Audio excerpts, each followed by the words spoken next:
You're listening to the Zone Coverage Football Show, where opinions, passion, and pride are always on the line. Live from Tees Towers, here's your host, Mark Tees.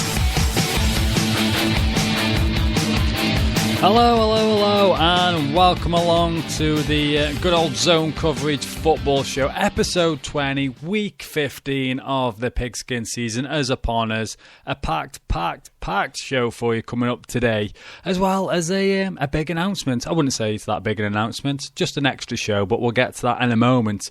Right then, fingers crossed everyone is tuned in then, either via the Spreaker app and the TuneIn app. I keep saying this every week. The Spreaker app has got this chat room in if you want to interact with the show. That happened quite a lot last week. We had a lot of questions and stuff like that. It's kind of difficult for me to sort of type, talk. Yeah, just those two things. It won't complicate it any further. So if you do send anything in via the chat room there, I'll sort of answer as we go along rather than typing and trying to talk and concentrate. It's just way out my comfort zone. So that's the live links out the way. If you want to listen back as a podcast, if you're out Christmas shopping and all that sort of nonsense, you can do that. iTunes, Stitcher Radio. And while you're there, subscribe, leave us a rating, helps the show out, bumps us up just a little bit. And also, failing all that, you've missed everything. You're a minute late to the show. Shame on you.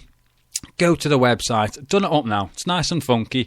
You can go to www.zonecoveragefootballshow.com. New layout. It looks quite, I've been told it looks quite professional. So that's a nice feather in the cap there. And on there we have a contact me section. Add two awesome sort of not emails, he filled in the form anyway. I got this thing through. We had one from Leo Mort, and he simply said, fan of the show in Baltimore, keep up the good work. Awesome. We have a listener in Baltimore, so Leo, if you're listening, really appreciate the feedback, and thanks very much. Also, Alex Harron, he's making a film based on the Dundee Hurricanes, called Bend Don't Break. You can follow him on Twitter. That's at The Season Dundee. He's going to be coming on the show. We're sort of in talks at the moment, get him on, talk about the film in the next few weeks. So Alex Harron, that is. So go check that out at The Season Dundee. So upcoming film following it. Oh, it's a documentary actually about the American football team, the Dundee Hurricanes. There is a link on YouTube, and that, if I do remember, I will tweet that out later on, but just simply search for that. It looks very interesting as someone that played at the amateur level as well. It's a good little insight. Looks really good. So right, that is the housekeeping out the way, is it not? Yeah. Facebook, go Facebook, Twitter as well, Zone Coverage FS, that's all the bases covered. Coming up then on the show, we have the Hot Route, which I will sort of set in a man, that is the question of the day. We have the NFL news, quite a lot of news. Weekend words we're going to look into as well. Not doing a love line this week, we'll give it a miss, go next week. The Not So Great 8 rundown, that returns if you are new to the show. The Not So Great 8 is power rankings basically flipped on their heads, who I feel has been absolutely awful the last few weeks. You're ranked bottom of the division, regardless if that's true to how the standings look. You're not so great. Not so great 8 divisions, pure genius my end. So that we do have that coming up later. Fan versus fan returns. Woohoo! I hear you cry. We finally cracked it. 2 people coming on the show today.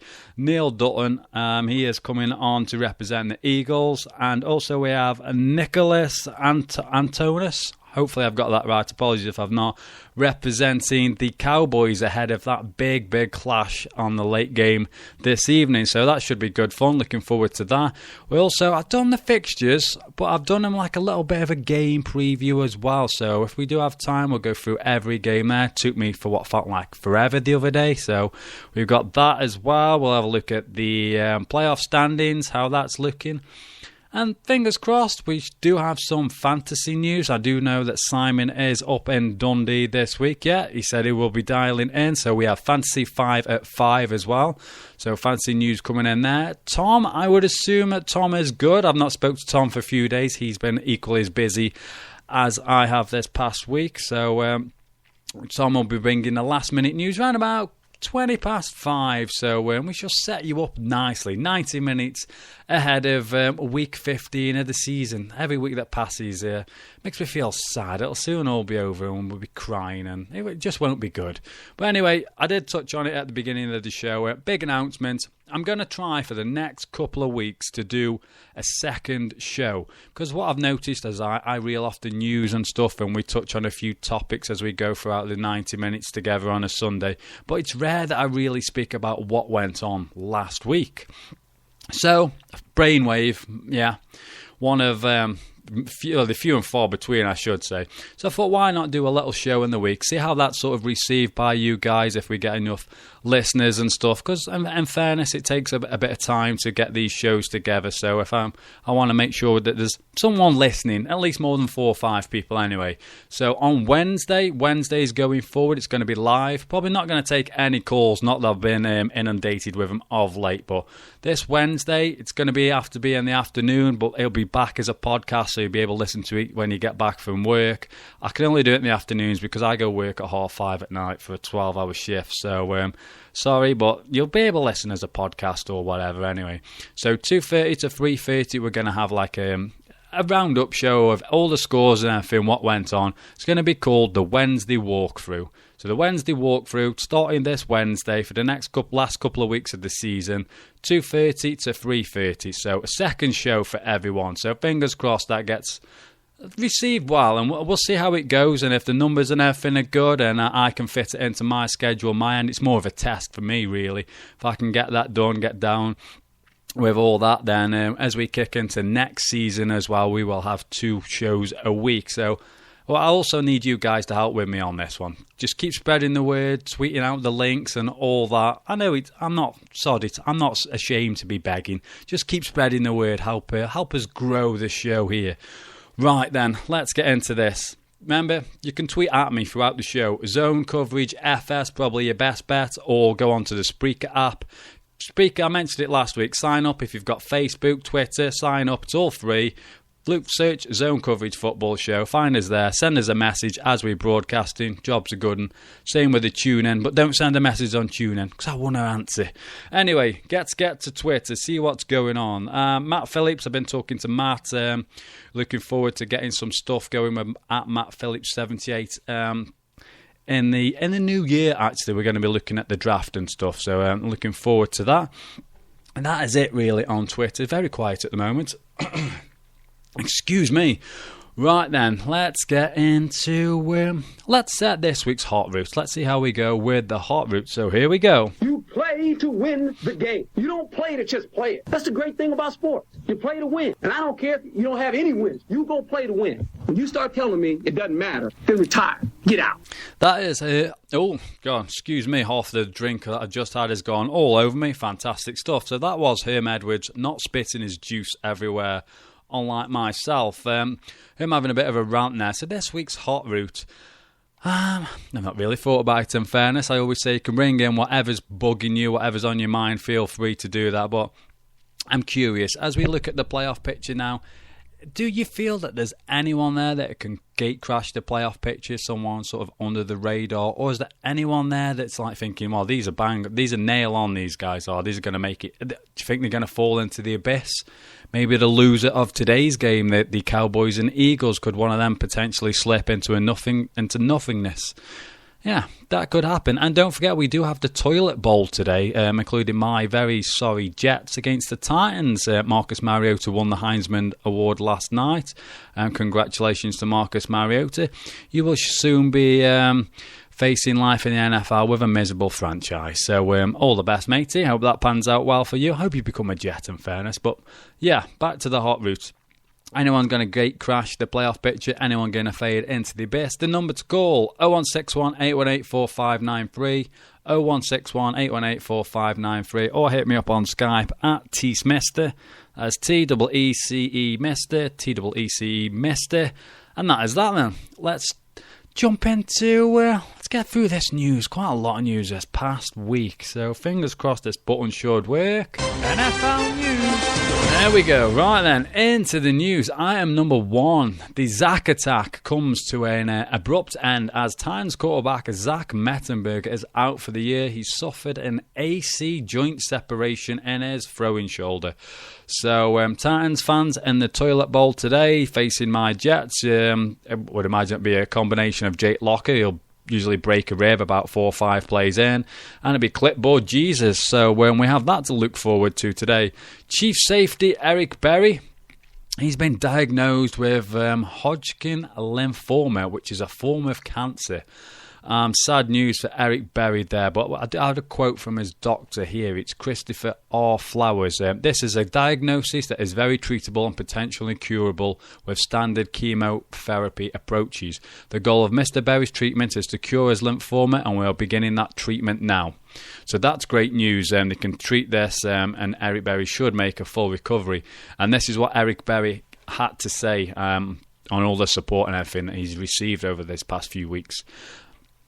My family and I are very grateful for the amount of support we have received over the last couple of weeks. I can't tell you enough how much I appreciate all the words and encouragement, the blessings and well wishes. I would like to thank the Emory University School of Medicine, along with Dr. Flowers and his team, for all their hard work and effort in diagnosis and creating a plan for me to battle this thing. I will embrace this process and attack it the same way I do everything in life. God has more than prepared me for it. For everyone sharing similar struggles, I am praying for you and keep fighting. So, echo what Eric's saying there. I do hope that everything goes to plan, and we shall see you back playing ball soon, sir. So, all the best. Right then, on to Jeff Fisher. Jeff Fisher dished out the greatest ever trolling ever, basically. Regardless of how smart you are and how clever you are, Jeff Fisher just topped that last week against the Redskins. He sent out Stedman Bailey, Janoris Jenkins, Michael Brockers, Zach Stacey, Greg Robinson and Alec Ogletree. For those of you up to date on the stuff, those are the 6 guys that been acquired via the RG3 trade. So he sent them out for the coin toss and was trolling the Redskins in a not so subtle way. Well, in a very subtle way, really, if you think about it. Very clever. And apparently the guys didn't even realise that it would be part of this trolling plan until they picked up the paper the following day. So fantastic stuff there from Jeff Fisher. I like that. It was cool. And this is actually, I found a quote what Jeff had to say about this on Monday. I think they've got more issues than the coin toss yesterday. So, interesting stuff. Thoughts on that? 0161-818-4593. On to then the Saints. The Saints are a mess, basically. We had a few quotes last week. I think it was who Drew Brees and Sean Payton moaning about the media just painting this picture and saying that the media is digging up nonsense stories. So these guys then went into a bit of attack. There's been meetings. I do believe Kenny Vaccaro's been dropped. There were so many players sort of called into a room and sort of had like a season or late season review, bit of a dressing down. So it's a mess down in New Orleans. Well, they've won 1 in the last 4 games and very, very strange what's going on there. Bad Santa's probably done and dusted. There is rumours of Sean Payton actually going, but I can't honestly see that in all fairness. But I'll get back to the actual point I was going to make on the news. The Saints, they waived wide receiver Joe Morgan. Onto the Bengals, they have placed, linebacker Vontaze Burfict on IR. He's failed to make a recovery from knee surgery in October. You have to excuse me, I've just been out for dinner and it's repeating on me and I might slip into a food coma. Great combination going on here. On to then Cam Newton, who survived a car accident on Tuesday. It caused his truck to flip several times. He has sustained a couple of fractures in his back, sort of similar to what Tony Romo went through. And Cam, if you're on Instagram, search for Cam Newton, you'll see the wreck of his truck. It's an absolute mess, and he sent out like a big, long statement saying he was grateful to God for being alive and basically just sort of like some good positive words from Cam Newton saying if you've got someone or whatever, send them some love and stuff like that. Cam Newton feeling very blessed and sort of humbled and lucky to be alive. So that was good that he's okay there. And talking of the Panthers, Derek Anderson looks set to start today. So Anderson did start the first game of the season when Newton was out of injury then, and he did knock off the Bucks. And the Panthers play the Bucks today, so you never know. On then to the Jacksonville Jaguars. Their running back, Denard Robinson, he's done for the year. He's been placed on IR with a foot sprain. The 49ers have activated linebacker Navarro Bowman. He suffered that torn ACL and MCL where they kept showing the replay 50,000 million times. And just to make your stomach churn just that one extra turn. And the NFL announced on Wednesday that a new personal conduct policy has... it's been drafted and all the owners have agreed on this. It covers pretty much everything quite in depth. It would probably take me about 90 minutes to read it, in fairness, so just Google it. That's the only way. I know it's a cop-out my end, but really, there's a new personal conduct policy. It's all been agreed by the owners. That's about all you need to know on that. Item number 10 I got here. The Browns, I did put this earlier, the Browns will keep faith in kicker Billy Cundiff. He's kicked 22 of his 29 field goals on the season. But then, yesterday, it was announced that they've waived Cundiff and signed Garrett Hartley. He's a former kicker for the New Orleans Saints. Adrian Peterson, he lost his appeal against his suspension. I think that was either Thursday or Friday. Sick to death of hearing about Adrian Peterson and all the nonsense that's gone on there. There's a lot of people suggesting that the Cowboys can only afford... Oh, we have a call. Let's jump to the phones. Hello? Is that Mark? It certainly is. Is that Marty? No, it's Ron. Oh, it's Ron. Oh, I recognise the accents. I wasn't far off. I wasn't sure if you'd be awake or not. Yeah. Oh, shots fired. I am awake this week, sir. What can I do for you, Ron?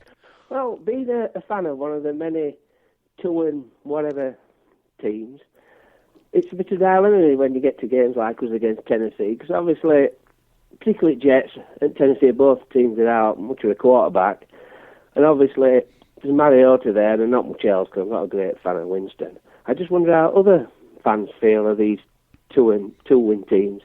Do they really want to lose out, suck for the duck or whatever, or do they rather get a couple of wins? I mean, obviously, we had that effect last year where we won a meaningless game, last game of season. We went down 7 picks. We lost Arton Beckham, Zach Martin ended up with Calvin Pryor. Yeah. So I'm just wondering I wonder what other fans of these so-called toilet teams are thinking at this time. Yeah, it's a tough call, isn't it? For me, I was sort of like, it's like disheartening, you're dreading it, and now I'm getting excited about Black Monday and getting the number 1 pick, which is quite wrong, really. I don't want to lose out, but I'm sort of like of the mindset where it's awful. If we lose out, we lose out. I can see like the light at the end of the tunnel. Yourself? It was the same last week. I mean, when Minnesota scored that 80-yard touchdown pass, one part thought, bloody hell. I thought, oh well. Yeah, you sort of got to get in Mariota. Yeah, you become numb to it. I was talking to Russell from at Dundee NFL.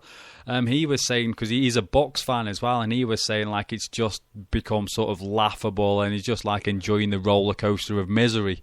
Well, I think like there's Tennessee, there's Bucks who haven't really got a quarterback. Yeah. There's Raiders, Jacksonville who have. But if they got the first overall pick, they could like dangle it and get, myriad draft picks. So, on the other hand, if Mariota's that good, you still take him anyway, even if you've got Carr or Bortles. Yeah. And then trade other one. Yeah, but I see where you're coming from with that. It's a tricky one. Yeah, I don't think you're going to spend 2 consecutive years. No, I don't think you will, it'd be crazy. You could a draft pick, couldn't you? You see if anybody's daft as Washington. Yeah, that's a fair comment. In they're in a mess again. They might get another 3 first rounders. Yeah. I wonder what they'd be willing to give up for another quarterback. That'd be interesting. Their fan base would go absolutely crazy. I'm just wondering what fans of other 2-win teams feel, because obviously me, I don't want to lose. Yeah. And then when they do lose, at the minute I'm not gutted. Right now I'm gutted. Yeah. I refused to listen to radio for 3 weeks. I had to get losing. But now I'm just not bothered. It doesn't bother me as much because you think, well, maybe we'll have a new coach next year, maybe a new GM, maybe a new quarterback. You don't know, do you? Yeah, so he's sort of like becoming numb to the pain as the season's gone on. Oh, I think we've lost Ron there. Ron, appreciate the call, mate. I'm not sure if you're able to jump back on or whatever, but good old Skype never fails to let us down there. So that is Ron. Ron is basically saying, any listeners out there that have a team where you are struggling, what's your sort of like feeling on the last few games? Do you want to lose out?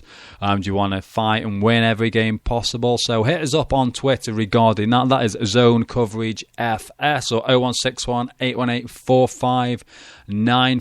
Noel's been in on the chat room on Spreaker at Blue Lion Man. It was his birthday the other day. Happy birthday, Noel. Did send you a message, sir, so I hope you had a good one.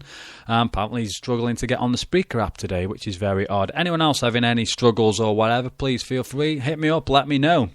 Ron, appreciate the call, matey.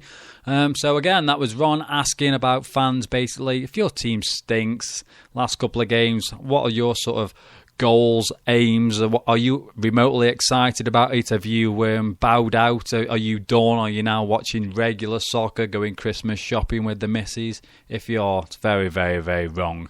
Right, then let's get back to the news. We've got about 10 minutes before we jump into the fan versus fan. So where was I with the news? Yeah, I think we got into the we've done the personal conduct policy. The Browns, we've done that. Yeah, that was it. The next item was the Broncos signed cornerback Chris Harris to a 5-year $42.5 million deal. That includes a $10 million signing bonus, and $24 million of that contract is guaranteed. The Cardinals lost another quarterback on Thursday Night Football with Drew Stanton going down. He's suffered a grade 2 MCL sprain and he's expected to miss a few weeks and should be back in time for the playoffs. Talking of the Titans that we just mentioned, the Titans have placed Michael O'Hare on IR with a toe problem. With the spare roster spot, they've bumped up Khalid Wooten from the practice squad, I should say. Oh my word, every week I'm always tripping up. Get back to the Broncos. Running back Monty Ball has been placed on IR. The spare roster spot there. Linebacker Danny Trevathan has been activated from the IR recall list. So Danny Trevathan back for the Broncos. That is a huge plus for them going forward. The Bears, they made a move at quarterback. Not the one that Bears fans want, I might add. David Fales gets promoted from the practice squad, and linebacker Daryl Sharpton has been placed on IR. So, thoughts on that? 0161 818 4593. Imagine if you named David Fales. That's just headlines waiting in the wins, isn't it? Just that. So let's jump in on Twitter. And a couple of notifications there. Yeah, it's Marty at Toontime88. He is at Rocket Ron's brother-in-law and all that. Will Davis, not only a hat rack, always checks in every Sunday. Says, afternoon, looking forward to this afternoon's fan versus fan. It promises to be a match-up for the ages. He's aiming that tweet at Neil Dutton. So we got that coming up around about 8 minutes. John McDonald's just popped up on the Spreaker app, a Vikings fan. He says, last year, after about 6 or 7 games, I was hoping we would lose just to get a good draft pick so we could get a good draft pick, basically. So that is the Vikings sort of look on how that went last year. Is that sort of a sentiment echoed around everyone's team that's doing miserable? Right then, so we've got 7 minutes. Let's go to a week in words. Don't worry, no dodgy accents or anything like that this week. Just a few quotes from around the league there. I thought maybe of interest, sort of some of this stuff you miss. It's on NFL AM, and I always forget right down where I had the quote from. Luckily, no one sued me yet. Basically, I've got nothing anyway, so you'd be peeing into the wind. Well, let's get into this. Vikings head coach Mike Zimmer on the gloved wonder, saying the franchise is his. This is what Mike Zimmer had to say.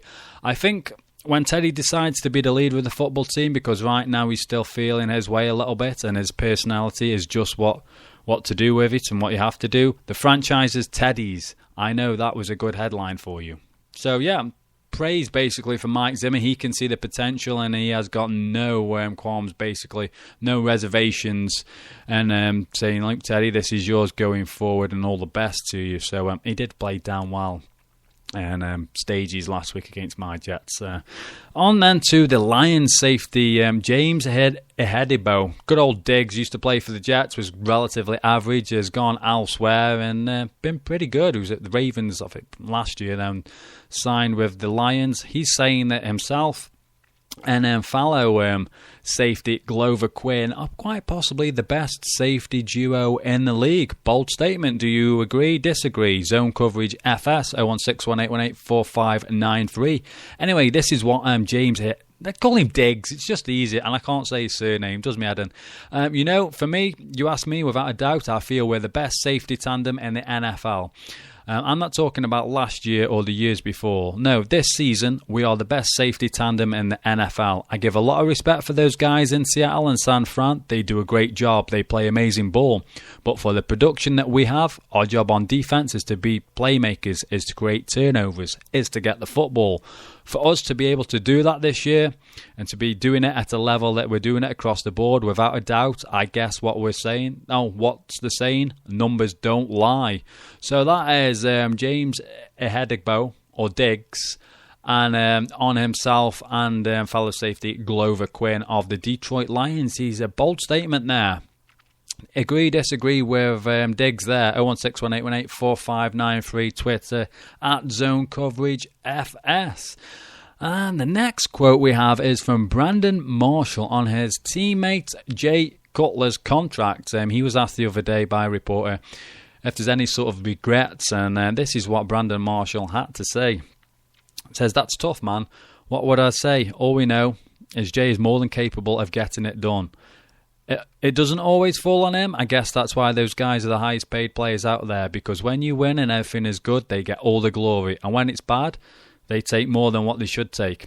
But I can understand that as far as a businessman, I would have buyer's remorse." So he's not exactly hammering Jay Cutler, but he is sort of having a slight dig. Or maybe there's just nothing there and we're just making a mountain out of a molehill, which seems to happen 99 times out of 100 within today's NFL. So with that, we shall move on. We're up to Bobby Wagner on LaShawn McCoy following last Sunday's game where the Eagles were schooled.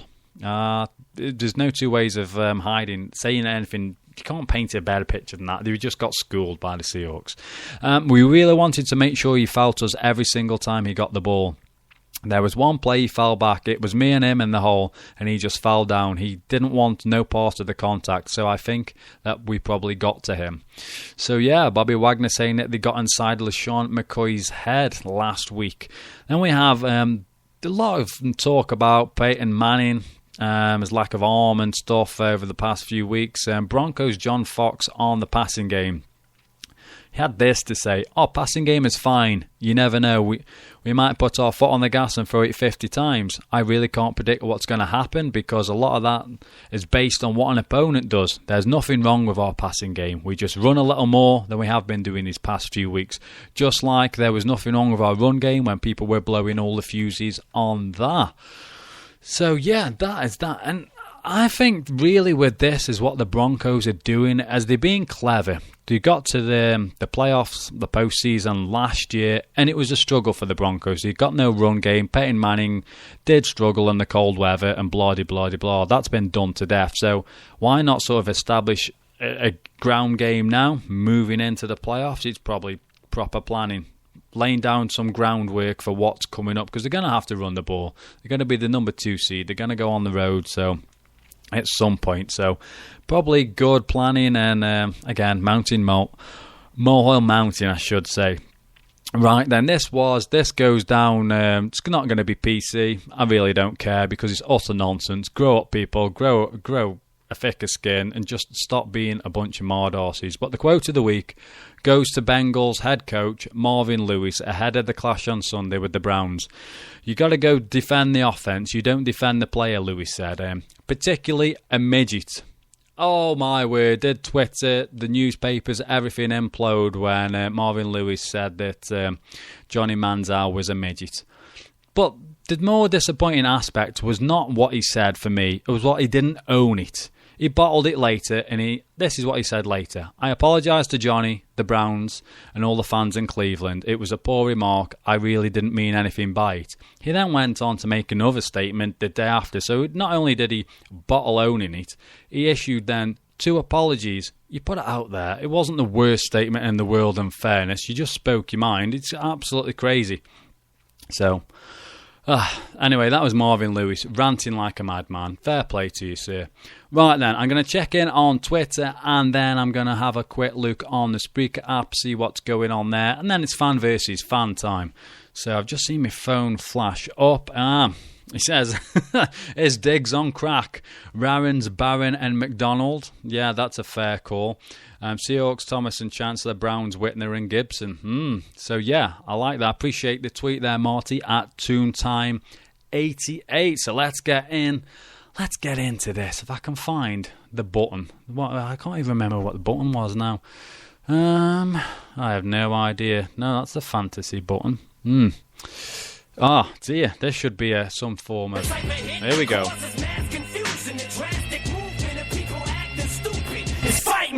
And with that, then, we shall dive into the fan versus fan. This week we have the Eagles against the Cowboys. So, Neil Dutton, I'm going to give you a bell, sir. Nicholas, hang on, and I will get to you soon as... I hate this new interface now on Skype. How do I make a phone call?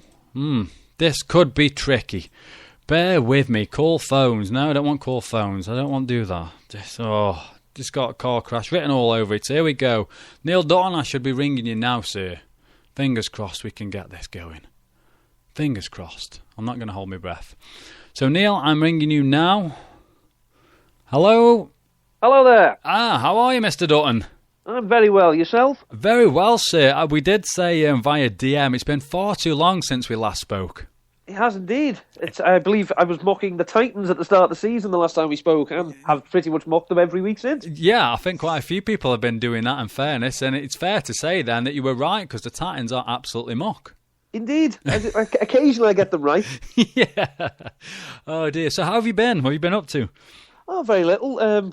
I've been doing me writing for UK End Zone, been doing the MDDF podcast, and still pretending that I have a family as well, occasionally speaking to them. I'm with you on that front. The wife's in the front room now. I've took her out for dinner, so hopefully by the time I get off this, she's fell into a food coma and football on, and away we go. That'll be good. I mean, I've spent the last 2 days watching Fireman Sam. Oh, so dear. I wish genuine harm on Norman Price. The number of accidents he causes that you think Sam could just leave him and think, oh, Norman didn't make it, and make it look like an accident. Yeah. It's like a South Park version of Fireman Sam is what you need then. Pretty much, yeah. Yeah, brilliant stuff. So, Neil, you're going to be representing the Eagles today. I don't know if we discussed it before when we spoke, but how did you become an Eagles fan? Give us a bit of background if you wouldn't mind. Well, the background, basically, it revolves around alcohol, as most do. In my student days, when I tried to go out every night just to make sure that I really, could have an excuse for not passing any exams, I just noticed that two lads didn't come out on a Sunday. So one day, when nobody else did, I just said, what do you do? Why aren't you coming out? And they said, we'll watch the NFL.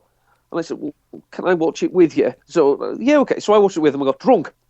But then I kept going round, and gradually I stopped taking the amount of alcohol round that I would and started getting into it. So eventually I said, look, I'm quite into this now, but I don't feel attached to it. So one of my friends said, well, you should support a team. Why don't you support the Philadelphia Eagles? They're quite good. And this was in 2000, whereas they made the playoffs that year, but I think went out in the wild card round. Then the next 4 years, they got to the NFC Championship game, and it's gone quite well since then.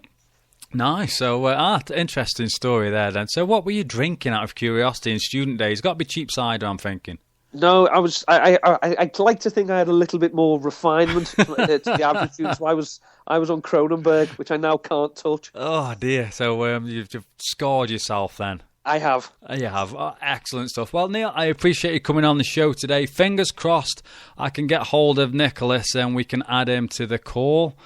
If I can just find this now. It's an absolute nightmare. The joys of technology. I say this every week. Oh, absolutely. Yeah, so fingers crossed we should be adding Nicholas now. So just wait for him to answer. Hope. Bit of dead air while we wait for this to happen. I could sing, but I think that might turn people off, to be honest. Go for it if you want. No, I really couldn't. Hello, is that Nicholas? Yeah, Nick is online. How are you, Nick? I'm good, Mark. How are you, sir? I am very, very well, sir. Neil is already on the line, and I've just spoke to Neil. So, Neil, Nick, Neil. Hello, Nick. There. How you doing? You good?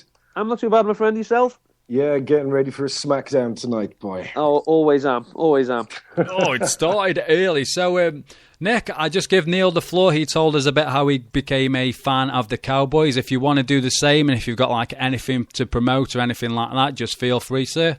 Yeah, sure. I mean, I've been a Cowboys fan since 1983. First saw one of the highlight reels against the Redskins. 9 years old, favorite color was blue. Dallas wore blue, and they won. So it was very simple stuff when you're that young. But now I find myself helping out with the day-to-day running of the UK Cowboys fan club. And if anybody follows us out there, they'll have seen all the stuff that we put together for the Cowboys when they came into town. And I managed to meet my childhood hero, Danny White, when he came to our party. So life is good as a Cowboy fan, always is. We love our boys. And tonight is gonna be no different. We're gonna show the world exactly what we're up to. Right then, fighting talk then. Any sort of response there, Neil, before we get into the nitty-gritty of there? Well, there is one thing that I do have to stress. As the poor relation in the NFC East, i.e. the one team that hasn't won a Super Bowl, the envy I feel towards Dallas, Washington, New York cannot be adequately put into words. Because ultimately, whatever argument I make, however flowing, however erudite, the fact that they can just say Vince Lombardi and that's it. There's no comeback. Well, I'm glad you've already put that out there because I wasn't actually going to bring that up tonight because it goes without saying. Exactly. Awesome stuff. Right then, guys, what we're going to do, you're going to get 2 minutes each, spiel off whatever you like, facts and all this sort of nonsense. Sure. If you don't feel that you need the 2 minutes, just tell me when you're done. I do have an annoying buzzer if you do run over, so fingers crossed I can find that button, in fact. So right then, what we'll do is I will flip a coin to decide who goes first. So Neil, as I rung you first, heads or tails, sir? Heads. Heads. Here we go. It is... Hang on, what's that? Oh, that's tails. So, Nick, do you want to go first or second? Oh, I'll give the floor to the e-girl in the corner. Oh, right then. With that, I best start a stopwatch. And Mr. Dutton, are you ready, sir? Yes. Your 2 minutes starts now. The main reasons that I believe the Eagles will be victorious tonight is there's quite a few. One of them is the performance 2 weeks ago on Thanksgiving must have left an indelible mark on the psyche of the Cowboys. It must be very hard to come back from that with the lessons so recent, even though the last 2 weeks have gone differently for both teams. There are other factors. The Eagles have won 6 of the last 7 December games against Dallas, so when it does count, the Eagles generally do come to play against them. LeSean McCoy loves playing Dallas. He's got his mojo back recently. He's averaged 94.88 yards per game against the Cowboys in his career, with a high of 185 rushing yards and 2 touchdowns a few years back. This game is obviously going to have to bet one on the lines like it was in Dallas. For that regard, when it comes to the run defense, the Eagles are the 8th best run defense unit in the league, as per Pro Football Focus. Dallas are just 22nd. That all helps LeSean McCoy. And then the man who has to make the biggest impact, he has to make the plays, he has to stuff the run, he has to get to Romo, is Fletcher Cox. He is the top-rated 3-4 defensive end in the NFC, and against the run, only the 2 guys from the Jets grade better. And also, LeSean McCoy on Sunday night, his record is 209 carries, 1,281 yards, 8 touchdowns at 6.13 yards per carry. They're the main reasons I think the Eagles will win. Nice. You did that within time, so awesome stuff. Right then, Nick, I just reset the clock here, and your 2 minutes starts now, sir. Well, it's easy to come back to that. I mean, basically, the last game we played was an anomaly. It won't be repeated. We had just short of 3 days to recover from a nighttime East Coast game. This time we've got 9 days to recover from a big win in Chicago. And you're right, the last 2 weeks have fared differently for both teams. We're actually coming in on a high, whereas you guys, the Eagles, just got beasted by Seattle the last time out. So you're a bit bruised. You haven't had enough time to recover. The last game, I know you keep mentioning LaShawn McCoy, but you had the lowest rushing total in Chip Kelly's career, let alone his NFL career. We're 6-0 on the road. We love playing away from home. We have got the Great Wall of Dallas 2.0, where the whole front will be Pro Bowl bound. You mentioned 2 players out of the whole team in your reasons why you win. I can name you a dozen, including Romo, including Murray, Witten, Des Bryant, all the front line. The stats are tight in terms of total offense against total defense, but our running back has got 550 more yards on the ground than yours this season. And I don't know where you got that NFL stat from about being the number 8 rush defense. According to the NFL, we're the number 3 rush offense, and you're number 18 rush defense. That's where the game will be. We're ready. We've learnt more than our mistakes from last time, and we are primed for this. You guys are not going to know what's hit you. Right then, again, that was under the 2 minutes. I will give you guys a chance to sort of reply to each other if you want to go for it. No, this game, I say, is usually I'm very, very bullish about the Eagles, but this is one of those things. It's like anyone who watched Liverpool against Man U earlier today. Derby games. Bring that up. Sorry, derby games, close games. All I want for this game is to be over. I don't have to think about it. I don't have to watch it because I'll probably be watching it through the gaps in my fingers. It's just, this is the game that every year you think, oh, when are we playing Dallas? But every year, this time leading up to it, I hate it. I wish I could lock myself in a room. Well, I'm feeling a little bit more bullish. I can't wait for it because this is payback time. Thanksgiving was embarrassing. We weren't ready. Players are injured. We were just so off. It was like we didn't want to be there. The noise coming from Valley Ranch over the last couple of weeks is we want this game. We want this. Right then, guys, I have to say one of the better fan versus fans we have, both compelling arguments, and what I've done is I've just sent out a tweet with the hashtag Nicholas or the hashtag Neil, so get your fellow fans, friends, family, whoever to vote into the show. At mentions only, retweets and favourites I will not count. I'll give you to around about 5:15 and I shall ring then the victor back. Sweet. That sound good? Thanks, Mark. Awesome luck, stuff. Thank you, Nick. Best luck to yourself. I just want to say quickly, guys, before you go, really, really appreciate you coming on the show today. It's much appreciated. Thank you very much. It was good fun. Pleasure all mine, boss. Awesome. Right then, hopefully, well, fingers crossed, I won't fall off the air, and I shall speak to one of you around about 5:15. Best to both of you. I'll speak to you later. Brilliant. Bye. Catch you later, guys. Bye. Bye. And that was this week's Fan versus Fan. After a couple of weeks of missing out, I feel we've come back swinging strong there, both compelling arguments. And as I did say, sent out a tweet there, so hashtag Neil, hashtag Nicholas, get them at mentions only. I must place the emphasis on at mentions only retweets. And voting for yourself, that's not going to cut it. Favourites, that's not going to cut it. So you got to go. At mentions, no retweets. I can see retweets coming my way already. At mentions. So let's get that going. You've got round about half an hour. So what do we have coming up now? Rest of the show. I think we got through the news, we got through the weekend words. There's no love line this week. Keep the tweets coming in. Keep them votes coming in. I shall hopefully try and keep up to date as we go. So that is that. Yeah, 5 o'clock we have the Fancy 5 at 5.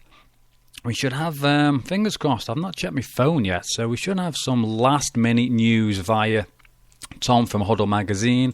So let's do a little, let's have a look at some of these. You know what I've not done? Oh, should I save it? Game previews or Not So Great 8? What should I do? Let's go Not So Great 8. So basically, what the Not So Great 8 is, it's sort of like your power rankings, but rather than listing 32 to 1 or 1 to 32, however you do it, I basically assess what I've seen over the course of the last few weeks, and I pick out who I feel has been the worst team in each division. 8 divisions, it's pure genius, my end, not so great 8. So we're going to jump straight in here with the AFC East. There's no real shock. Last time out, it was my Jets. They propped up the division. They were absolutely awful. And what are we now? A few weeks down the line and stuff. It's just continued, hasn't it? So my Jets, you just carry on where you were. So.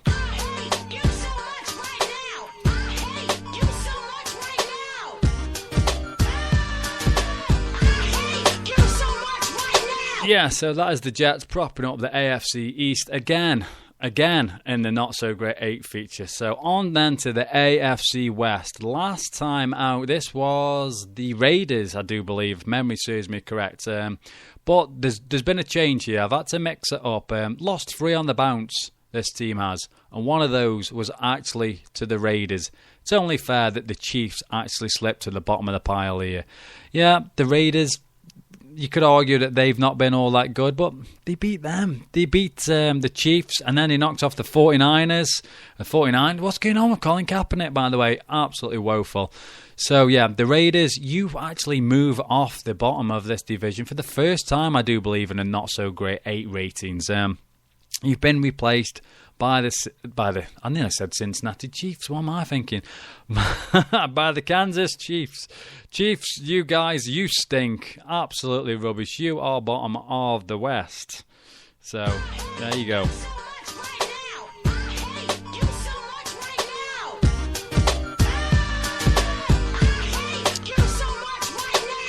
I need to play that little I hate you so much right now because it gives me time to count up votes while I'm going. So if that's becoming annoying, it's for a purpose. So just bear with me. On then to the AFC North. Last time out, it was the Bengals. And an interesting fact that you probably won't find interesting, but the Ravens have never ever been bottom of this feature, and it was a really, really tough call. In fairness, they're all in with a shot still of making the playoffs. No one's been consistently crap unless you're named Brian Hoyer, but I'm gonna have to go with the Browns based solely on the fact that they've lost 3 out of the last 4 games, and that game last week was absolute and utter heartbreak. I watched the majority of that game. The defense was absolutely outstanding. It was a real good game. Andrew Luck looked really, really bad. Put together the drive at the end, but Cleveland Brown fans, I felt your pain last week. That was a tough watch. So, unfortunately, you slip back to the bottom of the not-so-great 8 pile this week. So, fingers crossed, I can do some tallying up of votes whilst this plays. Much to your annoyance, I would imagine.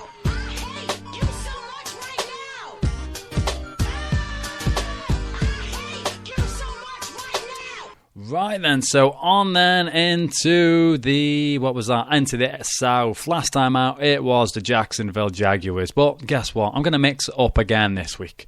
We're going to go with those good old Tennessee Titans. Basically, for the sole reason that anyone with a worse quarterback situation than my Jets deserves a hammering.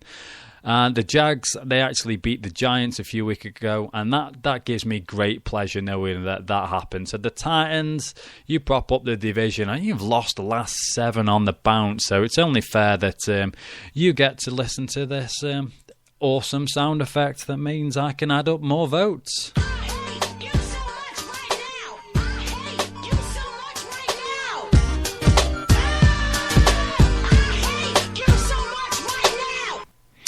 Right then, and the votes are coming in thick and fast. So I'm just going to fill so I can total these up. Yeah, so keep voting, guys. We have hashtag Neil, hashtag Nicholas. Keep those coming in to me at Zone Coverage FS. We will carry on voting till around about 5:15. So plenty of time at the moment. And if you remember from last time out, the Cowboys, when they were on last, they actually won this, and they then went on to win a road game in Seattle. So this could become a good omen for them if they manage to pull off a victory on the Fan versus Fan this week. So get those votes coming in. If you want to be on Fan versus Fan, you can go to the website, zonecoveragefootballshow.com. Go to the Contact Us tab, go on there. You can send me a nice little message, say I want to represent my team, blah, blah, blah, blah. Failing that, hit me up on Twitter if you want to be on at Zone Coverage FS. And then back to the not so great 8. We just done the Jags, I do believe. Yes, we had. So let's go into the NFC East. Last time out we had the Giants, but yeah, wow, oh wow, just wow. The Giants are really, really bad. Really bad. It's as polite as I can put it without dropping an F-bomb here and there. But they hammered the Titans as I hammered the Titans for having a bad quarterback situation, it's only fair then that the Redskins get the same treatment. I mean, what is going on there? RG3 looks broken. Kirk Cousins throws more picks than I don't know what. The Eli Manning of 2 seasons ago, or was it last season? He looks bad. Colt McCoy's come in. I think he's injured, possibly questionable for today. They're willing to play a really struggling Colt McCoy / injured McCoy in favour of RG3. That tells you all you need to know. The Redskins, you absolutely suck. You are the bottom of your woeful division.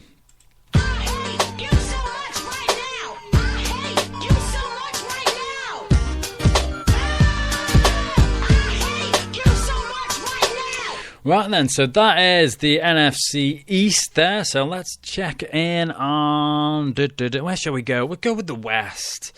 The last time out, we've had some controversy in this division. We had the Rams replace the Seahawks. Yes, the Seahawks are actually bottom of the division according to myself and what I'd seen during the early part of the season. So, as I mentioned, the Rams replaced them last time out.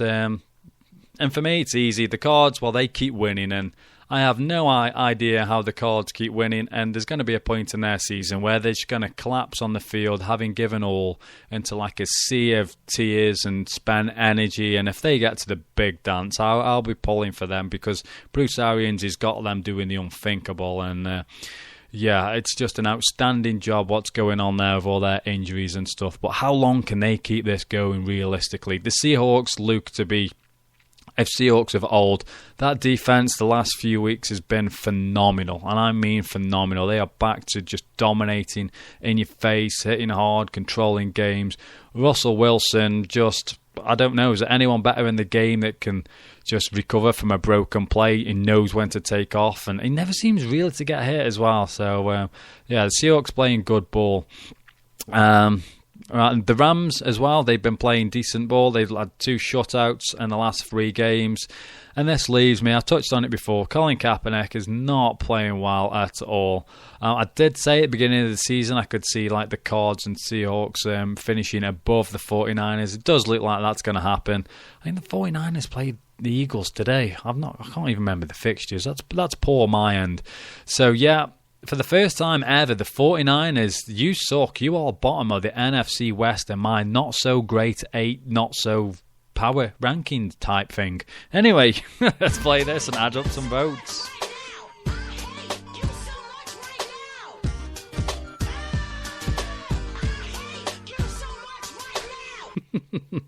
I'm just going through Twitter here, and at Matt Phillips 78, he says, "My Kansas City is your stinker of the week." It's funny how quickly you can go off someone, Mark.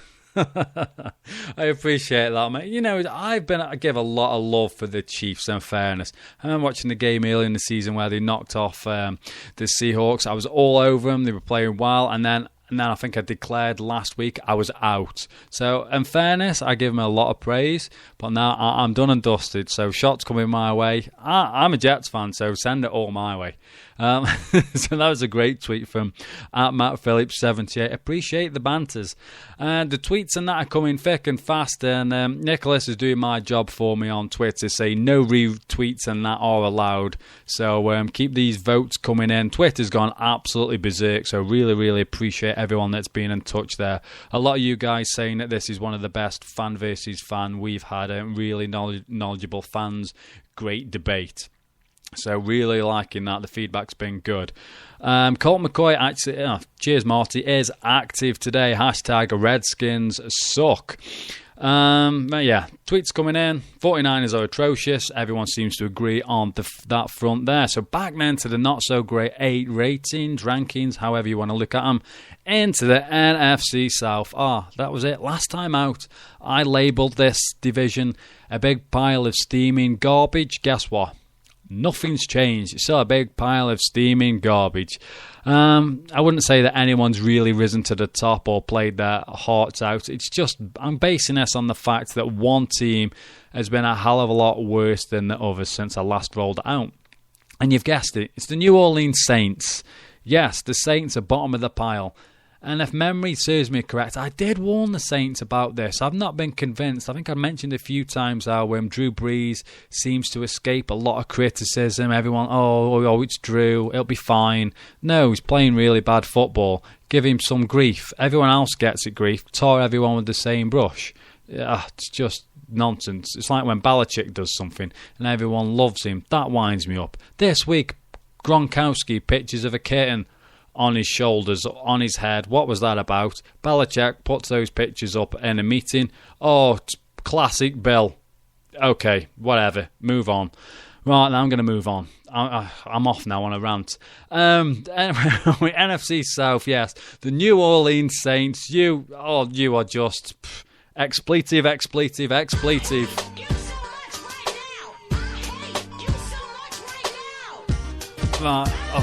Wrong button. Right, even that song's starting to annoy me now. On to the NFC North. Let's wrap this up ahead of the Fantasy 5 at 5. Last time out, it was the Chicago Bears. Nothing's changed. Let's wait a minute. The win did, and that's probably why Jay Cutler's face looks like that. Yep. Like a smacked ass.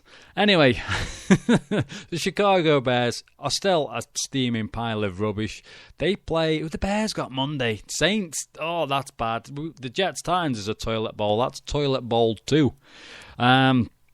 So yeah, the Bears remain glued to the bottom in the rankings. I really like what's going on in Minnesota. The Vikings have got a young team there, up and coming. Teddy Bridgewater, yeah, he's had his up and downs, and that's coming along nicely. The Lions seem to have learnt from their mistakes of last season, where they were atop of the division and fell away into the abyss. So the Lions seem to have built a bit more of a backbone within their team, so that's good moving forward. And the Packers, well, Aaron Rodgers and the Packers, what more can you say? Jordy Nelson, the slowest white man on earth, apparently, but we won't touch that. Right then, so that is your not so great 8 rankings. We will probably revisit this. Might do the last game of the season, or maybe just round them all up and do like an end of season not so great 8, whoever's had the most sort of nominations in the bottom as we move forward. So we are approaching 5 o'clock now. Should have a call from Simon anytime for your latest fantasy advice. So get your questions over to @Dundee NFL. If you've got anything, hour to go. You should be in your playoffs now with any respective fantasy leagues. In comes the wife tripping over wires and stuff. What can I do you for? He says hi. Do you want to come on the show? No? You sure? Right, so that was the wife, nearly tripped over a wire and went flying, and I won't lie, I would have probably laughed if she had done, and that would have been cruel, but that's the way things go. Right now, back to where I was saying. I've been thrown me now. Get your fantasy advice questions, not your advice, get your fantasy questions over to @Dundee NFL. Keep those votes coming in then for the fan versus fan. Hashtag Neil, hashtag Nicholas, get them coming in. You've got about 15, that's a lie, you've got 18 minutes to go before we close the lines on those. Remember, no retweets, no favourites, @mentions only. Eagles fans, Cowboys fans, where you are. And if you want to be on the show, contact me either via the website, zoneCoverageFootballShow.com, or Twitter @ZoneCoverageFS. Right then, do we have time? I'll tell you who's on the TV today. Who is on? I think it's the Bengals-Browns. That's your Sky game at 6 o'clock. Then your late game, I do believe, is the Broncos-Chargers. That, again, is on Sky around about 9:05 or 9:25. It's one or the other. Your late game is the fan versus fan. That is your Cowboys-Eagles. That is on Channel 4 at 1:30 a.m. Channel 4, and then Monday night, Eurosport, 1:30 a.m. again. That is the Saints at Bears. So that's you up to date with the TV. Just going to check in on Twitter, I do feel, before we wait. Well, whilst we await Simon's course, I've got a few notifications here. He says he hates the hate button, does Marty? I'm going to get a new sound effect. I just play that after fan versus fan so I can add up votes. It gives me a bit of time. So Cameron, waiting for my Hawks, looking forward to the roller coaster there. And UK Brown Simon tweeting his thoughts. Johnny Football, I put 2 and 2 together now on the hashtag and the JFF roller coaster. Yes, so that's going to be interesting. So I appreciate the tweet there, Cameron. At Robert W_97. Robert was new to the show a few weeks ago. He's tweeted in again. Unfortunately for the Saints, injuries and poor defensive play have cost us a lot this year. Not sure much blame is on Breeze. So interesting there. Do you not feel, though, that Robert, that Breeze, maybe it doesn't lie all on his shoulders, but it's had a down year for Breeze, I feel. So maybe does escape this sort of Miver and negative headlines. Matt Ryan's the same. I don't think Matt Ryan had been absolutely fantastic. Last few weeks, he's definitely picked up. But again, he's one of those that seems to escape this sort of nonsense in the press. So appreciate the tweets, guys. They're coming in thick and fast. Got a couple more here. New follower, Adam, welcome aboard. Ron's favouriting tweets and stuff. So another busy show. Spreaker, this should be Simon. Bang on 5 o'clock. Hello, Simon. Hey Mark, how are you doing? Oh, we've even got the pub ambience in the background. Yeah, we certainly have. Yeah, we've sort of got the TV on, watching the football, just waiting half an hour for the Sky Sports festivities to begin. And so it's just me and Russell at the moment. So we've just got a pint. Russell's looking at the menu, wishing that he'd brought more money out because he wants the steak special and the house wine and all. Oh, a full bottle of house wine. A full bottle of house wine. So it's fair to say full bottle of house wine. Anyway, I've got something to admit. I did all my research, and nobody's going to believe me on this, of course. I did all my research, printed it all off, left it in my bag in the hotel room. Oh, well done. So I think we're just a bit of footy chit chat today, Mark. But what I do remember is, and you're going to laugh at me for this one, is start Eli Manning. And do you know why? No, I thought we'd given up on the Giants. Yeah, exactly. Well, we have really, haven't we? But he's going to piss everybody off. Though. I'm sorry. Can I say that? We'll get away with that. I apologise to anybody on that. Which is my second apology of the week. Anyway. Eli Manning. Just because the Giants are completely, out of it this season, Tom Coughlin's going to get fired. It's just the time for Manning to actually put on a decent display and actually show everybody that he's actually a fairly decent quarterback. So he's going to have one of these weeks, one of the next 3 weeks of the season. It's definitely going to happen. That's just put the mockers on the Giants and Eli Manning for another week. Yeah, that'd be the continue a fine tradition there. I was going to say the few sherbets that maybe you've had already has given you a full sense of confidence with the Giants. I think it has, hasn't it? Definitely. I don't know what it is with me and the Giants, but that's just going to have to stop, isn't it? Definitely. Now then, Russell has got Johnny Football in one of his fantasy teams this week. He's just trying him out. So. He's dropped Alex Smith for obvious reasons. Because I don't know if you can tell me this, Mark. Actually, I'm not sure if Alex Smith has still connected a touchdown pass with one of his wide receivers yet. He may have, he may not have. But no, there was the 1 year anniversary, wasn't it, last week? That's right. So Russell's dropped in and he's put Johnny Football in instead. So what do you think about that? I think it's two little men combining as one big bold move. Two little men combining as one big bold move. He's just fallen off his chair.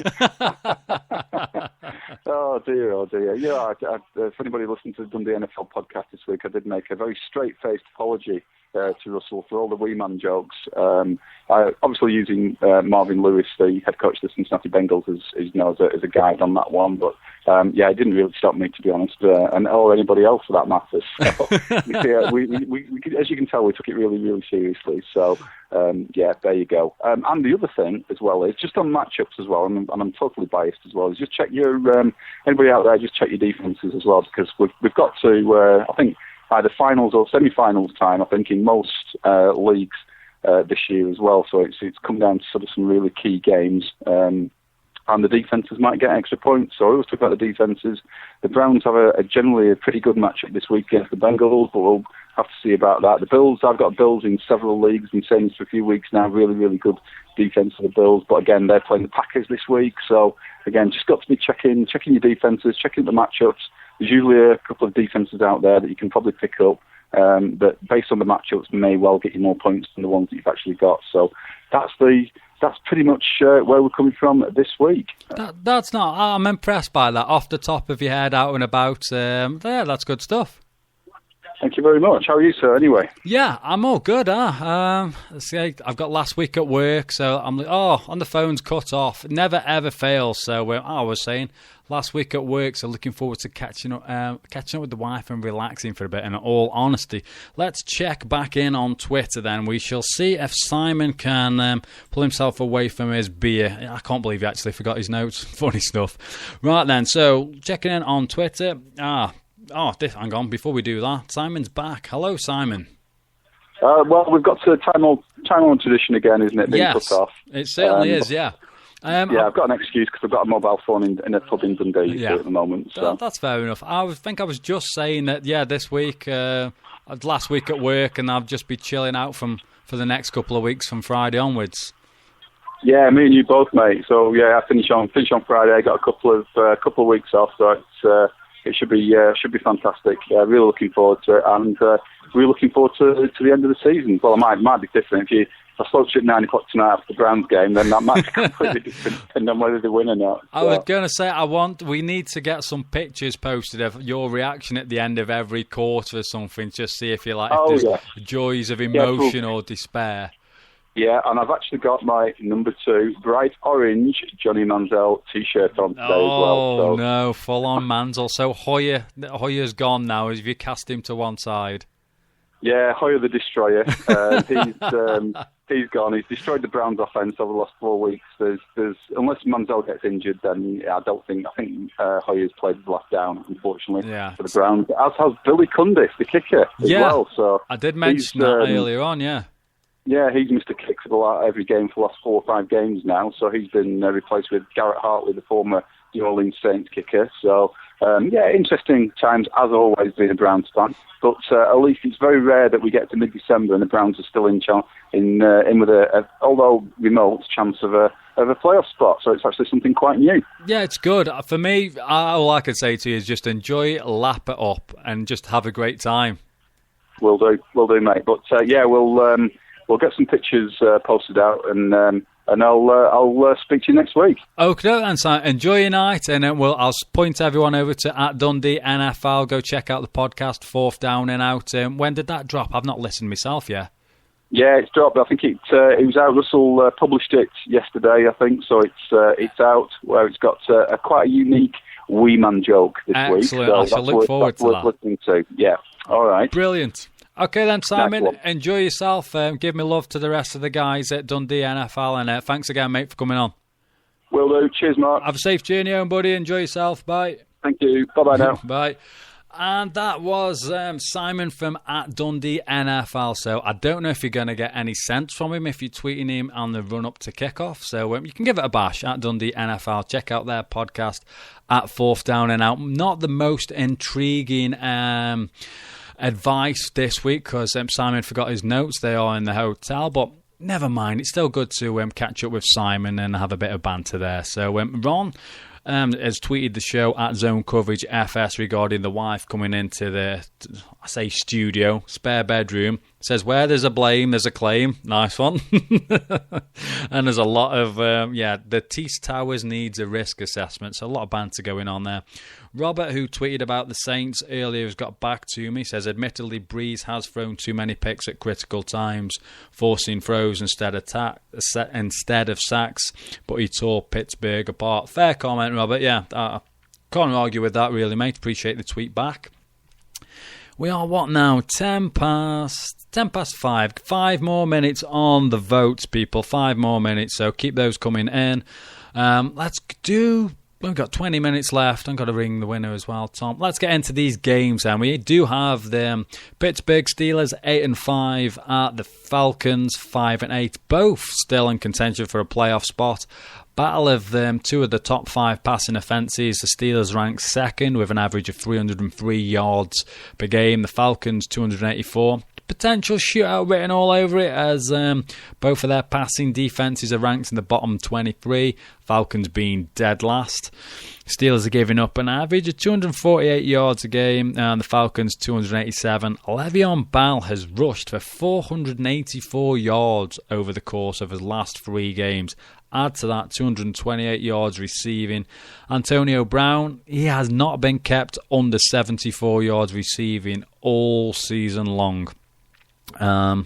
He likes the NFC South, as he's put up 227 yards, 4 touchdowns against this division already. Falcons, like Brown, Julio Jones has gone off last couple of games, 448 yards, 2 touchdowns, a TD in each of his last 3 games, and every game that Jones has had 8 receptions or more, he's gone over 100 yards. So that is the 8-5 Steelers at the 5-8 Falcons. On then to the 3-10 Redskins at the 4-9 Giants. NFC East matchup here. The Giants, they've won the last 3 games between the two. The Redskins have not won at the Giants since December 2011, and in fact they've only won 2 of the last 7 trips to the Giants. Colt McCoy is expected to start if medically cleared. Obviously he made these notes the other day. They may turn to RG3 as they look to end a run of 5 consecutive defeats. Running back Alfred Morris, he's struggled over the course of the last 2 games, rushing for a total of just 73 yards. Absolutely madness. Deshaun Jackson had just 1 reception the last time these two met. Eli Manning makes his 165th consecutive start and will look to build on last week's victory over the Titans. That snapped a then 7-game losing streak. Odell Beckham, he's posted 100 yards plus receiving in 4 of his last 6 games, and every game he's had 6 or more targets, he's gone over 90 yards. So that is the 3-10 Redskins at the 4-9 Giants today. Julio Jones inactive today, Marty says, so appreciate that. So that stat that I've just read out and took me ages researching the week, meaningless. Anyway, let's move on to the 7-6 Dolphins at the 10-3 Patriots AFC matchup. The Pats can win this division for what feels like the 1 billionth time on the bounce. The Dolphins, they're looking to sweep the Pats and keep alive their slim playoff hopes as the Pats' overall 7th ranked offense goes against the 6th best defense. For me, Ryan Tannehill, he's shown signs of improvement throughout the year with a number of impressive outings, but he still needs to iron out the kinks in his deep ball. And he needs to get rid of the ball. Tannehill takes way too many sacks for my liking, if I'm honest. And the run defense of the Dolphins, that's been exposed the last 3 games, giving up 201 yards, 183 yards, and 277 yards. As for the Pats, well, it's just business as usual, isn't it? Just 1 defeat in the last 9 games. At Foxborough, they are unbeaten all season and post an average victory margin of 18.4 points. Gronk needs just 3 more yards to post his second 1,000-yard receiving number of his career. Second 1,000-yard receiving season of his career. So that is the 7-6 Dolphins at the 10-3 Pats. We will get into the Raiders Chiefs in a moment. We have 2 minutes left. It's done and dusty that I will have a clear winner on the fan versus fan. So, fan versus fan. People, stand by your phones. I'm going to ring the winner of that now as Marty is laughing at my jokes. Anyway, so on to let's ring the winner. So fingers crossed we can get the winner on here. If I can just get this. No. We need to call that number. Yes. So fingers crossed. Stand by your phones, everyone. Hello, is that Nicholas? Yes, it is, sir. Yes, it is. How are you? I am very well, sir. I'm ringing to say that you have won. By a comfortable margin, I would hope. Yes, Cowboys Nation. On this feature, we had Cowboys fans on. I do believe it was Jamie a few weeks ago. Yeah, and he's my counterpart in crime, along with Lauren Draper-Wood at the UK Cowboys fans. Yeah, you guys have got some serious backing, serious following. Twitter goes absolutely berserk whenever I get you on. Well, America's team are not just America's team, I think. Yeah, it certainly looks that way. And as I mentioned, the last time you were on, you were going to Seattle to take on the Seahawks in a tough game, and you were victorious there. So hopefully this is like some sort of like good tradition you've got going, and you can go on and beat the Eagles today. Well, Lauren has suggested that whenever Liverpool lose and the Cowboys are playing the same day, the Cowboys will go in to win. So there's a few talismans in play today, shall we say. The stars are aligning. Something like that. Yeah, awesome. Yes. As I have no prizes or anything like that, just great personal pride and stuff, Nicholas, to offer you. If you want, you can mention whatever you want in regards to your UK Cowboys. So the floor is yours, sir. Well, just want to say thanks to all the fellow Cowboys supporters out there for voting for me and voting for the boys. This is the first moral victory today. Big game. And if you aren't already, do come and follow us on at UK Cowboys Fans on Twitter, and also visit the at ukcowboysfans.com website, where you can find a whole bunch of Cowboys fans from all over Europe interacting, from articles and fan get-togethers, and we're planning one for the Super Bowl as well. So if anybody is in London or in Leeds and wants to get together with a bunch of crazy Cowboys fans, then get in touch. Brilliant stuff. So we'll get those guys over to you. And Nick, I appreciate you coming on the show, and enjoy the evening. Thanks for the invite, Mark. I appreciate it. Anytime. And anytime you want to ring up, talk Cowboys, feel free, sir. You're not sure what you're letting yourself in for there, mate, but okay. I don't mind. It can't be any worse than the nonsense that I'm spewing out, surely. All right, I'll speak to you again soon, Mark. All right, Nick. Take care, buddy. Appreciate it, mate. Cheers, mate. Bye. Bye-bye. And that is there, Nick, from the Cowboys fans. Cowboys fans really, really rally around this feature. So everyone that tweeted at the show's own coverage, FS, really appreciate that. Commiserations to Neil Dutton. It's been a long time since we last spoke. Fingers crossed, I won't leave it as long as we did. So anyone that's tweeted into the show, thank you very much. If you want to be on for Fan vs. Fan next week, hit me up. Right then, let's get back to these games. Where was I? Just on the Dolphins and the Pats. Yes, let's get into the Oakland Raiders 2-11 at the 7-6 Chiefs. AFC West matchup. Two of the worst offenses going head-to-head here. The Raiders ranked 32nd overall. The Chiefs 26th. As I mentioned, AFC West matchup. The Raiders coming fresh off a victory over the 49ers in the Battle of the Bay. They could pretty much end any slim playoff hopes that the Chiefs may harbour. They're clinging on, in fairness. They've lost their last 3 games. One of those games was actually against the Raiders on Thursday night. Although it's been a rough year for the Raiders faithful, they do look to have found their rookie quarterback going forward. Derek Carr, been impressive, as his fellow rookie Khalil Mack. He's racked up an impressive 62 tackles, 11 of those for a loss, and 3 sacks. For the Chiefs, the hopes, they rest solely on the shoulders of star running back Jamal Charles for me. The defense has not been what it was at the early part of the season, and it's been an entire year since, as mentioned earlier on, since a wideout found the rectangle of joy. Second year, tight end Travis Kelce leads the team in receiving yards with 688, and Travis Kelce, I have been very, very impressed by this young kid. Bash on the mics down there with the pen. Travis Kelce, yeah, very, very good. Alex Smith as well. I do think that he is underestimated. He does an excellent job. So, yeah, that is your Chiefs and Raiders going head-to-head there. It's now last 13 minutes of the show. I've not heard from Tom today, so I'm not sure if Tom's getting in touch or what. It would make a smart move my end if I was to check on my phone, but nothing from Tom. Yeah, fingers crossed Tom is listening and will ring in at some point.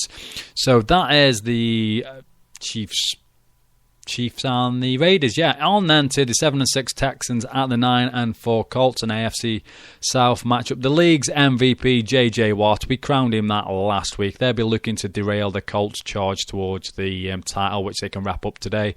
Luck was harassed and beaten to a pulp last week during their last-minute victory over the Browns. Offensive coordinator Pep Hamilton, he deserves a lot of praise for what the Colts offense has been doing. He's ranked number 1 overall, and this is despite the lack of running game, especially when you factor in the 1-yard wonder that is Trent Richardson. T.Y. Hilton and Kobe Fleener have amassed 545 yards and 6 touchdowns between them in the last 3 games. That's frightening. And the Colts have been giving up an average of 108 yards a game.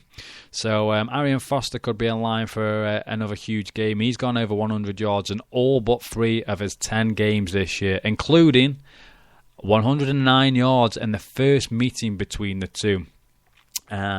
Also, for the Texans fans, what a version of the magical mustache today. Not the magical mustache, no, that's Kyle Orton. It's Fitzpatrick's the beard. I've got my things mixed up here. Yeah, anyway, it's all gone to pot now, hasn't it? Ryan Fitzpatrick, are you getting the 6 touchdowns from him today? Anyway, keep an eye on DeAndre Hopkins. He's averaging 17 yards a reception. I've got my notes all jumbled up. Anyway, on to the Bengals. 8-4-1 at the 7-6 Browns. This game is on Sky Sports today, 6 o'clock. Johnny the Midget Manziel. Yes, PC, please come at me. Johnny the Midget Manziel set to make his first appearance. It's first start of the season after some subpar performances by Brian Hoyer. The Browns' defense, again, I do feel will have to be at its best to keep AJ Green quiet. I'm not sure if Green's fit or whatever. There's so many people that I've missed off. This is the downside to writing your notes on a Thursday. Anyway, AJ Green's posted 402 yards in his last 3 games, but he was held to just 3 catches off 10 targets in the first meeting between the two. Joe Hayden had him in his pocket all game, in fairness. And we won't mention the worst ever passer rating of 2 by Andy Dalton. Oops. Moving on then to the 2-11 Jacksonville Jaguars, going to the my sneaky pick now. I do feel I was talking to Marty at Toontime 88 the other day. He was saying, outside of the usual suspects, who do you feel could make a play, maybe a Super Bowl appearance? The Ravens, anyone? Going with that. Defense has been outstanding. Joe Flacco's playing some decent ball, so you never know. Anyway, on to the game.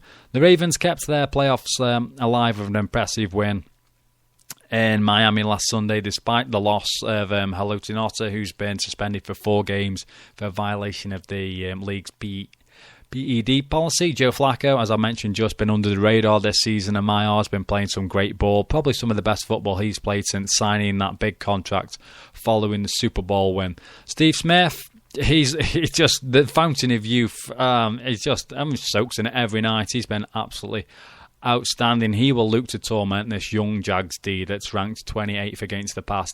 As for the Jags, how long can Gus Bradley and the Jags get away with the excuse of this is a young team and we've got building blocks in place? To be fair, they do have a number of injuries that have sort of derailed any sort of ambitions they do have. Blake Bortles, can he get back to his early season promise? They had a bit of a rough patch. That included actually Gus Bradley calling him out at some point. So can the Jags get back on track? I would expect it's an easy victory for the Ravens today. On then to the Green Bay Packers, 10-3, travel to the Bills, 7-6. The Bills continue. This time I've got my notes right with the magical mustache, Kyle Orton, who's pretty much looked very, very, very ordinary late. And that ordinary is elite compared to EJ Manuel, who still does not get a sniff in this Bills team. Looks like the Bills have moved on. The Bills, for me, I give the Bills quite a lot of love, which is odd for me because they're in my division. But they probably have one of the best front sevens in the league. They will, however, have their work cut out, even if they're to keep it close for Orton and co. Sammy Watkins had gone 4 games without posting more than 35 yards before last Sunday's 127 yards game. It's been 5 games, though, since his last touchdown. The Packers, they are riding a 5-game winning streak, and Aaron Rodgers has been in sensational form throughout the season, as of his fellow wideouts, Cobb, and the underrated, slowest white man in the world, Jordy Nelson. The Bills, interesting fact that I was saving, and then I saw the NFL Network tweet this out, which shattered my moment of brilliance. And yes, they are few and far between, but the Bills have never lost at home to the Packers. It's been 5 meetings. On then to the Buccaneers at the Panthers. 2-11 Bucks at the 4-8 Panthers. At NFC South clash. Tale of the 2 car crashes. Cam Newton, who was involved in a car crash. And the Tampa Bay Bucks. It's been a car crash of a season for them and a new head coach, Lovie Smith. As I mentioned, the Panthers will go with Derek Anderson. He started this Week 1 game when they beat the Bucks. The Panthers snapped a 6-game losing streak with the demolition of the Saints last week. And I like Greg Olsen. I expect him to have a big game this week. For me, he's one of the most underrated tight ends in this entire league. He's posted 800-plus yards and 5 touchdowns in each of his last 3 seasons. And for the Tampa Bay Buccaneers, what's happened to the muscle hamster? Where is Doug Martin? Anyone know? They do have, however, one shining light, and that has been rookie wide receiver Mike Evans, who in my eyes probably should get the Offensive Rookie of the Year. Odell Beckham grabbed all the headlines with that amazing catch, and I'm not knocking that, but I just do really like Mike Evans' body of work. He's had 10 touchdowns this year, 8 of which have come in his last 6 games. So that is the Bucks and Panthers. They're then 2-11 Jets at the 2-11 titles. The battle for the number 1 pick is on. There's not much to say about this other than that. Between the 2 teams, they've used 5 quarterbacks, and shocker, they're all rubbish. Not one decent quarterback amongst them. Joking aside, however, CJ2K does return to the Titans and will have something to prove. The Jets usually struggle in Tennessee, to be honest. Delaney Walker, tight end for them. He's been excellent all year for the Titans, averaging 14.6 yards a reception. But he's posted just 33 yards off 13 targets during the course of his last 2 games. We shall then go on into the next game on Sky, which is around about 9:05, 9:15, between 9 and a half past. I won't list every 5-minute increment past 5 o'clock. But anyway, the 10-3 Broncos travel to the 8-5 Chargers. I did mention this earlier. A lot of talk about Manning's arm going down the pan. Newsflash, it's just their way. Broncos being clever, establishing the ground game. So when we get to these cold weather games in the playoffs, they're going to be well prepared for that. CJ Anderson has carried the ball at least 21 times during the last 3 games. He's amassed 393 yards, 4 touchdowns. He's averaging 4.9 yards per carry. Both Demaryius Thomas and Emmanuel Sanders have both gone over 1,000 yards receiving on the season. But what's more alarming is the fact that those two have combined and had a reception of 20 yards plus 39 times between them. So you do not want to go and blow a coverage against them. Peyton Manning is certainly exposing that. The Chargers, on the other hand, they've struggled to get going last week. The offense struggled. The defense, however, they did hold strong in the red zone. But Rivers basically needs more out of his playmakers. The Chargers haven't beaten the Broncos in San Diego since a 35-14 victory back in 2010. Right then, fingers crossed I can get through these. We had gone then to the Vikings. Vikings-Lions, a must-win game for the Lions, who, unlike this time last season, look ready to charge towards a potential playoff spot. Stafford has looked impressive during the last couple of outings. This time, throughout the season, Stafford sort of held back a bit. He's back on track now. Him and Megatron, who's been hampered by injury throughout the season, looks to be back to his best. Had 140-odd yards last game out. Golden Tate has been pretty much what the Lions team has been missing over the course of the years. We mentioned Diggs and Glover Quinn claiming that they are the best safety duo outside of Thomas and Chancellor. as you expect, the gloved wonder Teddy Bridgewater's had his up and downs, but he's looked promising. Mike Zermer and North Turner deserve a lot of credit for what they've done in Minnesota when you consider all the outside noise that's been going on. Think Adrian Peterson saga and so on and so on. So that is your Vikings Lions. On then to the 7-6 49ers travel to the 9-4 Seahawks. Pressure is on. Seahawks following the Cards field goal fest victory over the Rams on Thursday night. Victory for the Seahawks will pour cold water on any playoff aspirations that the 49ers may have. Kaepernick clearly regressed throughout the season, and the 49ers, they've failed to lean on the seasoned pros Frank Gore and Vernon Davis, much to their detriment. The defense, they've held up their side of the bargain despite a number of injuries and suspensions. The Seahawks, well, they've just hit form. Since then, the return of Chancellor and Wagner, Byron Maxwell, who last week was all over the field, Russell Wilson, it's just, the Seahawks are just peaking at the right time. You hear about this year after year. Just get into the form at the right time, make a charge into the playoffs and go. For me, I expect this to be a low-scoring game dominated by the Hawks defense. On then to the Cowboys and Eagles. How can I top what the two guys said earlier on? It'd be hard for me to do. Simply a win for the Eagles will see them sweep the Cowboys and all but wrap up the division. The Cowboys are averaging 149 yards on the ground, but were held to just 93 on Thanksgiving. McCoy stole the show there, rushing for 159 yards and a touchdown. Like I say, the other guys have filled you in with the stats on that. On then into the Monday night game, we have the 5-8 Saints against the 5-8 Bears. And who would have thought that these two teams would be meeting on the Monday night, week 15, with the same abysmal record of 5-5. As I mentioned earlier, I do feel that Drew Brees, he's escaped some sort of criticism, but also another potential flashpoint for the Saints. Since losing Brandon Cooks, the Saints haven't been the same. Jimmy Graham's been missing last couple of games due to injury. The defense has been absolutely awful. Kenny Vaccaro was one of my favourite players last year. He's been benched. Jarius Byrd, he's been on IR all season. Bad Santa's pretty much done. Saints have won 1-5.